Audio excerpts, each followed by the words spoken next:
Shalom Bapak Ibu Saudara yang dikasihi Tuhan. Sebagian besar kita sudah tahu cerita bagaimana manusia jatuh dalam dosa. Kejadian 3 menggambarkan tentang pencobaan yang dialami Hawa yang membawa dosa masuk dalam kehidupan manusia. Sebelum Hawa makan buah itu, ular menggiring Hawa untuk melihat buah pohon yang sudah Tuhan larang untuk dimakan, bahkan untuk diraba. Tapi Hawa memberi kesempatan dirinya mendengar ular bicara tentang buah itu. Begini firman Tuhan di Kejadian 3 ayat 6. Perempuan itu melihat bahwa buah pohon itu baik untuk dimakan dan sedap kelihatannya. Lagi pula pohon itu menarik hati karena memberi pengertian. Lalu ia mengambil dari buahnya dan dimakannya. Dan diberikannya juga kepada suaminya yang bersama-sama dengan dia, dan suaminya pun memakannya. Kalau kita perhatikan, ular hanya membuat Hawa tertarik untuk lihat buah yang Tuhan sudah larang untuk makan. Ular tidak pernah bilang ke Hawa, ayo tidak apa-apa makan aja buahnya.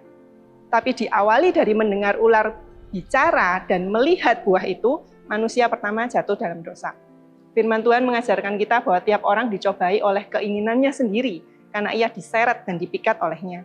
Iblis tidak akan datang dan mengajak saudara berbuat dosa. Kalau begitu, saudara pasti akan menolak.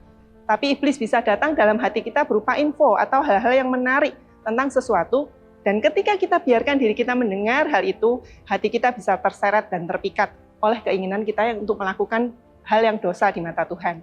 Saudara, hidup dalam kekudusan dimulai dari komitmen untuk menjaga hati kita dari keinginan dan hawa nafsu.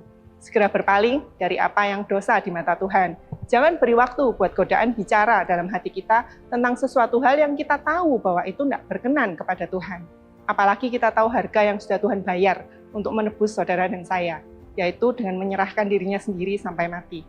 Untuk itu saya mengajak kita semua, sungguh-sungguh hidup di dalam kekudusan. Ketika kita tahu hati kita mulai terpikat, segera berhenti sebelum kita jatuh dalam dosa. Isi hati kita dengan firman Tuhan setiap hari. Tuhan akan melembutkan hati kita sehingga kita bisa dengar dan bisa taat Tuhan dan tidak memberi kesempatan dosa menjatuhkan kita di lubang yang sama. Mari berjalan dengan tuntunan Roh Kudus. Tuhan Yesus sangat mengasihi saudara.